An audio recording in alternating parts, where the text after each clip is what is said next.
है गाइज आजको new vlog हाम्रो यो चाहिँ सिकारी टोली हो। आज हामी यसो सिकारी प्लस गन्ना खाने कार्यक्रम भइरहेछ। कहाँबाट हेरेछ? मान्छेलाई चोट लाग्छ त्यता जाम हिँड आँखु बाहिरतिर जाम होइन। गन्ना त खान पर्यो, यो सब गन्ना खेती यस्तो भइरहेछ होइन। बेला बेलामा शिकार पनि खेल्छौँ हामी, चोरा पनि मार्छौँ गाइज। यसलाई कसैले रामचना पनि भन्छ, कसैले बकुल्ला भन्छ, शिव चना। यसको ठाउँ हेरेर ठाउँ ठाउँ अनुसारको नामाकरण हुन्छ यसको होइन। यस्तै परिवर्तन हुन्छ। तोरी यो चाहिँ उखु, हाम्रो गाउँले भाषामा उखु, यहाँ चाहिँ गन्ना। यस्तो भइरहेछ। अस्ति यो घरमा त हामीले मागेर खाएको उखु, यो घरको त रहेनछ।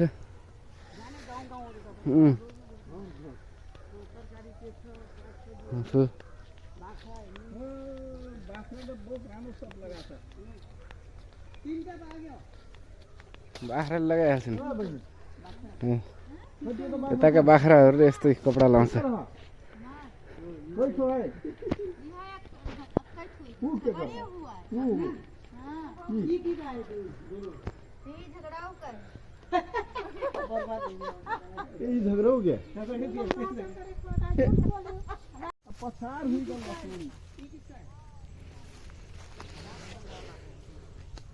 ठ्याक्कै उखु खाना आइरहेछ। गन्ना भन्नु न, गन्ना उखु होइन कि गन्ना भन्छ। हामीले उखु भन्छौँ, यतातिर गन्ना भन्छ।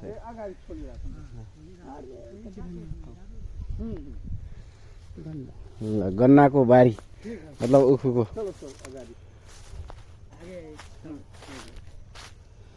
ऊ त्यसमा छ के राम्रो?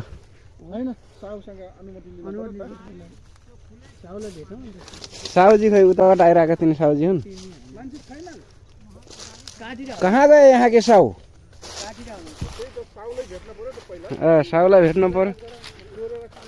यो चाहिँ 5000 रुपियाँ कुन्टल रहेछ यो उखु। मिलमा लगेर बेच्दाखेरि गाडी भाडा प्लस त्यो उसको छुट्याउँदो रहेछ। त्यत्रो खेती हुन्छ यो।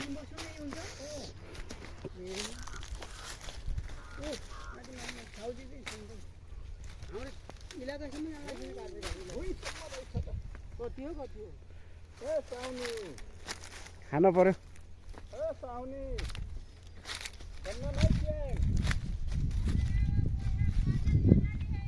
हाँ खुला के लिए हो, बाने वाला न ले हो। हाँ उधर त्यो बाने वाला ठिक छ होइन, त्यो ठुलो छ क्या माथि ट्याक्क खाइन् जस्तो छ। बानेको चाहिँ नखाइदिने रे, चाहिँ बानिसकेको छ।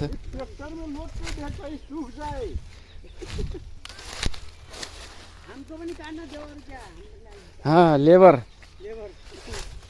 हामीलाई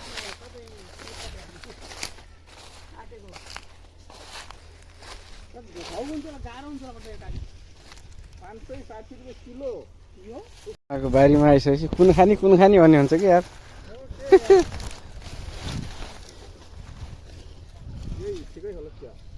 ठिक छ, बाङ्गो भयो नि ठिक छ कि। लामो खाले आँखा चाहिन्छ त, लामो खाले सधैँ छैन नि त। असाले भेट्नु लामो खाले होइन।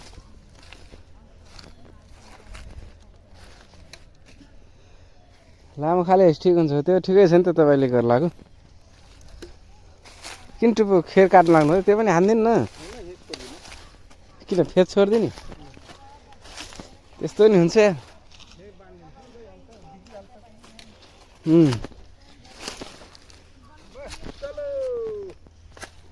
चलो हँसिया लेठो लेठो। हाँ हँसिया लेठो। हाँ हम खैठो।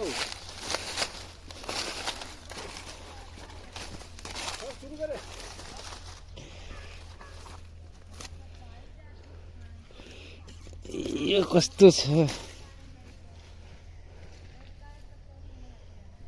जो हेऱ्यो त्यही उस्तै लाग्छ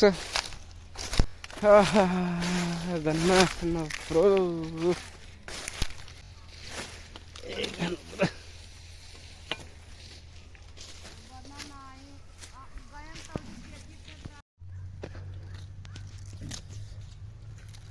सब्जी मन्डी छ पछाडि त्यहाँबाट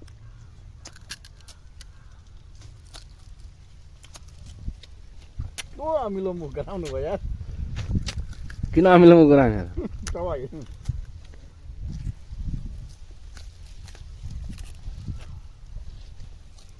धेरै धेरै गाह्रो हुन्छ क्या खान बोक्रा छिल्न पर्यो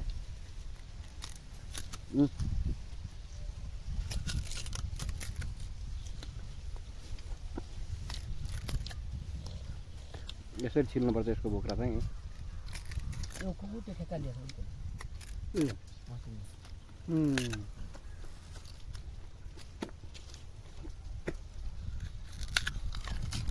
तपाईँ जान्थ्यो कतै भन्नु न मलाई अस्ति पछि